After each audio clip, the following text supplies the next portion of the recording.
Vamos lá, nome e tempo de JB. Wilson Figueiredo, 50 anos do JB. Você exerceu várias funções, né, de direção e como jornalista propriamente dito. No Jornal do Brasil eu comecei com a reforma e saí quando o jornal acabou. O jornal foi vendido, saiu da propriedade da família e foi vendido. Quer dizer, eu saí, porque já era hora de sair mesmo, não teve nenhuma... Mantive as melhores relações com a nova direção, mas não tinha nada a ver mais com o jornal. Já tinha uma idade que não dava para estar brincando. Então, mas no jornal, eu quando entrei, já não entrei como repórter, eu já entrei como homem da cozinha do jornal. Eu já tinha 33 anos de idade e fui chamado pela minha experiência. O Odilo me chamou pela minha experiência. E passei grande parte do tempo nessa função. Depois, quando o Diniz assumiu, o Diniz me convidou para fazer uma coluna. Primeiro eu ajudei muito ainda ele na cozinha do jornal, quer dizer, o jornal estava numa fase de ainda estruturação. Em seguida, ele me deu uma coluna que era política e noticiosa em geral, política e econômica. E eu fiquei 2 anos nessa coluna, depois saí, porque me cansou um pouco, o colunismo no jornal, o colunismo geral, você vai ficar o dia inteiro por conta disso, cansa, porque os dias que você tem para descansar ou para ficar em casa, você é obrigado a atender a convites sociais. A janta na casa do deputado, janta com fulano, quer dizer, almoça com fulano, cansa, isso acaba cansando. Então eu me afastei disso, voltei à cozinha do jornal, mas já como redator da opinião do jornal. Passei a fazer parte do grupo que fazia a opinião do jornal. E nisso eu fiquei mais de 20 anos. Vamos lembrar de coisas marcantes, porque você conviveu com grandes articulistas. Lembrar alguns deles. Olha, eu convivi com todos eles. Primeiro, eu convivi no tempo do Manuel Bandeira, que fazia 2 crônicas por semana. Convivi muito com Bandeira, que morava no centro da cidade e ia ao jornal pessoalmente levar as crônicas dele 2 vezes por semana. Conheci também o Josué Montello, que era mais ou menos do mesmo tipo de gente, que ia muito ao jornal, passava muito por lá, fazia 2 crônicas também por semana. O doutor Alceu Tristão de Ataíde, eu já convivi menos por causa da idade que nos separava. Tinha uma diferença muito grande de idade e ele não ia, ele mandava entregar as crônicas dele. Mas eu o conheci pessoalmente e convivi também com ele. E com muitos outros, como com o Barbosa Lima Sobrinho, que foi um jornalista. Eu acho que, além do doutor Barbosa, quem mais durou no jornal, dentro do jornal, fui eu. Eu fiquei 50 anos no Jornal do Brasil. E o doutor Barbosa, não sei se 50 ou mais, passou a vida dele toda também no Jornal do Brasil. Vamos falar de ciclos. Teve uma época que a opinião era uma coisa difícil de ser entendida, de ser dada. Você conviveu com muitos anos onde a opinião podia levar alguém para a prisão. Como é que foi conviver com esse tempo? Olha, esse tempo foi o pior período do jornal, no sentido de que você não tinha criatividade. O jornal, o último grito de criatividade do jornal foi aquele no dia do AI-5, aquela edição do AI-5. A partir dali o jornal ficou restrito e você não podia criar para o jornal uma situação de conflito com o governo. A censura não era prévia, ela era exercida depois. Quer dizer, se o jornal cometesse alguma coisa que desagradasse, quer dizer, das coisas que o governo e o serviço de segurança do governo declaravam que eram intocáveis, assuntos intocáveis. Se o jornal fizesse aquilo, estaria comprometendo a própria direção e a empresa, compreendeu? Além de que você podia ser chamado a depor, podia ir para a cadeia, qualquer coisa. Então, o jornal perdeu muita vivacidade ali. O último ato de criatividade foi no dia do AI-5, na edição seguinte. Cessado aquilo, o jornal passou a usar, dentro do que era possível, um sentido crítico. Que foi sobretudo o Castelinho quem fez esse papel, porque ele escrevia para um público que era capaz de ler nas entrelinhas. A crônica do Castelinho durante a ditadura era toda num tom que os entendidos percebiam onde é que ele queria tocar. Mas é isso, o governo, você não podia reprimir isso. Com isso o governo não pôde, contra isso o governo não pôde fazer nada. O Castelinho então foi o homem que deu vazão a essa coisa. O resto foi evitar problemas. Depois a gente teve esse momento atual. Como é que você está vendo? Você percebe algum nível de censura ou você acha que nós nos livramos? Não, não há censura, não há nada. Há um constrangimento que é, digamos, do meu ponto de vista, eu acho que tudo que se noticia, que às vezes o PT quer, que eu simplifico numa proposta deles, que é o controle social do jornal. Ora, o controle social tem que ser expresso por intermédio de uma coisa. É um conselho, é a polícia, é a justiça. A justiça não tem problema com o jornal, porque a justiça julga dentro da lei.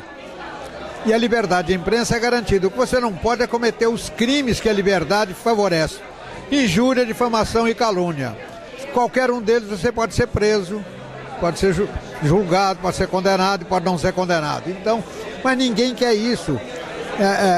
As pessoas que se queixam da liberdade jornal querem elogio, não querem crítica nenhuma. O governo Lula, por exemplo, o PT insiste muito no controle social da imprensa, mas o presidente Lula, que tem queixas também da imprensa, não fala nisso, não tem coragem de falar, não se sente em condições de tocar no assunto.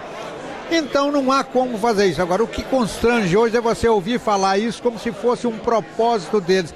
Porque o que é controle social? Eles não podem dizer o que é. Controle social é o seguinte: o leitor deixa de ler o jornal. Se é um leitor, não faz falta, mas se for 10 mil, 100 mil, 50 mil, tem um efeito desastroso. Então o jornal não é capaz de enfrentar esse tipo de problema. Nenhum jornal contraria a opinião do leitor, a não ser eventualmente num episódio, mas como princípio não. Então eu não sei para que se levanta uma questão dessa. Você influenciou muita gente, foi influenciado por muita gente. Lembra de duas coisas, de editoriais que você escreveu, que tiveram grande impacto, dos teus amigos ligarem?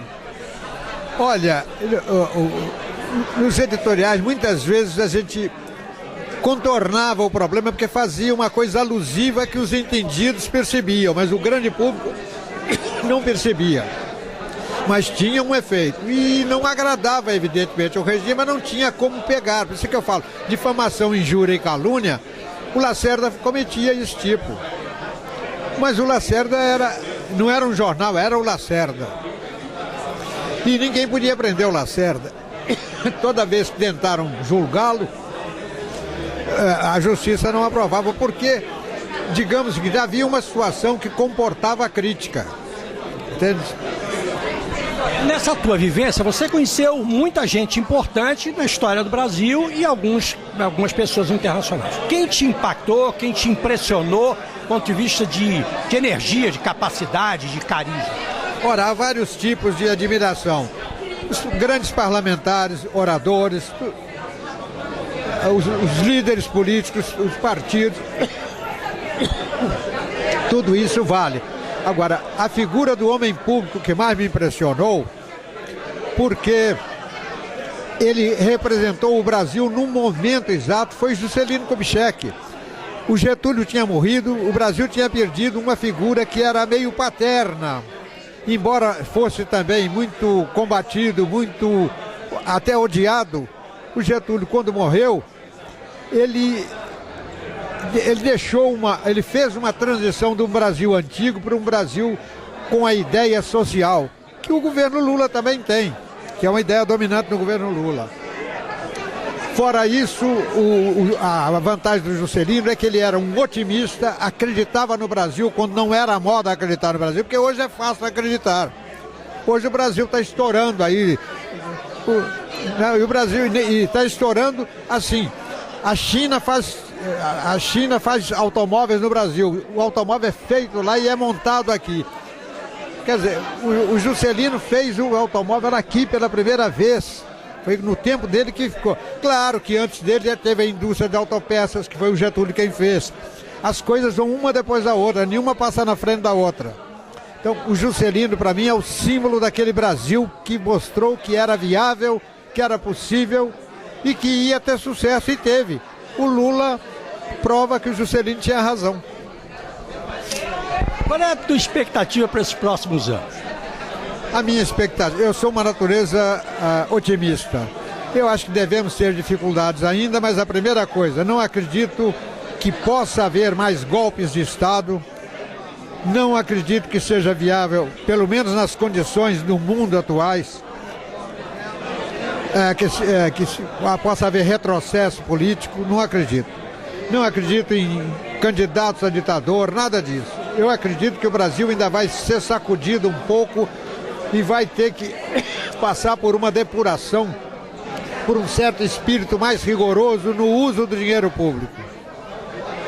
Acredito que não é que eu não prego moralismo doentio, não. Eu defendo a ideia de que você não pode ser assintoso no gasto público, na ideia de que você seja deputado e ganhe mais do que todo mundo. Por que isso? Eu não vejo razão para isso. Deputado não é meio de vida. Deputado é uma pessoa que quer servir ao país através da política. Ou seja, votando coisas ou negando coisas a favor ou contra projetos do governo. Muito bem.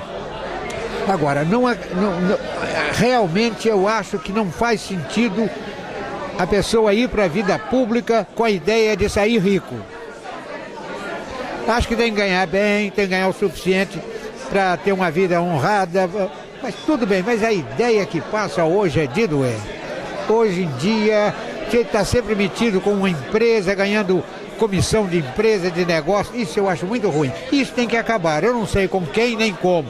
Não pode ser nem a tiros, você não vai acabar com isso, nem a tiros, nem o quê? Nem fazendo lei é proibido roubar, porque já é. Então minha expectativa contra o Brasil é boa.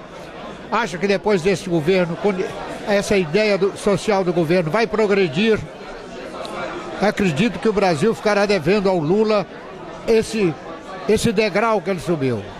Vamos falar um pouquinho da importância do Brasil em termos internacionais. É claro que a gente vê que o país vai ser chamado a tomar posturas mais maduras no cenário mundial.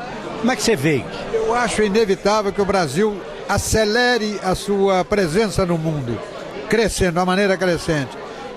Começou pelo futebol. Não, o Brasil já foi exportador de café. Café é um produto popular no mundo inteiro, então o Brasil já foi o grande exportador de café, ainda é. Mas falar café era o Brasil era o café. Mas depois veio o futebol. O futebol realmente ajudou muito o Brasil. E por último, o Brasil, digamos que ele foi crescendo aos pouquinhos e de repente deu este salto que está dando agora. E que vai obrigá-lo a ter uma presença no mundo, uma presença responsável no mundo. Não mais como país, mas como uma nação interessada na solução dos problemas internacionais. Isso é inevitável. É proporcional ao que o Brasil avançar. Você vê o seguinte, hoje, qual é o problema do Brasil hoje? O desemprego está sendo combatido. Falta mão de obra qualificada. Ou seja, você tem uma parte da população que não estuda para ser doutor e que não pode estudar para mais nada. Você tem que criar cursos para tudo. Você tem a gama de atividades econômicas hoje permite que você faça cursos e tenha títulos de entendido em artes gráficas e no que quiser, em automóvel. Olha, eu acho que o Brasil vive o momento definitivo dele. É o momento em que o Brasil vai se tornar uma presença internacional permanente, como Inglaterra, França, Estados Unidos, Rússia, Espanha, Portugal não, porque Portugal ainda não tem tamanho, mas a Espanha hoje já é uma presença internacional. E acho que a América Latina também vai para o mesmo rumo. Tem uma característica do pensamento brasileiro, que é o pensamento que formou o Lula. Pessoas que vieram de dificuldade, que se superaram, todo um pensamento de superação, que inclui também a tolerância, uma certa maneira de olhar as coisas mais vamos dizer, branda. essa geração não é só dos políticos, é de todos, é de médicos e tal. Qual seria a contribuição que a gente teria a dar para o cenário mundial? Eu acho que a nossa contribuição, a índole brasileira é pacífica. Eu acho que a presença brasileira no mundo vai crescer quando, digamos o seguinte, por que que os Estados Unidos, a Inglaterra, a França e a China, que já era e agora está mais assim, e até a Rússia, são as nações mais desenvolvidas. Então, na medida que o Brasil se desenvolver, ele também passa a fazer parte desse grupo, e isso vai se democratizando, porque daqui a pouco serão, em vez de 5, serão 10 nações.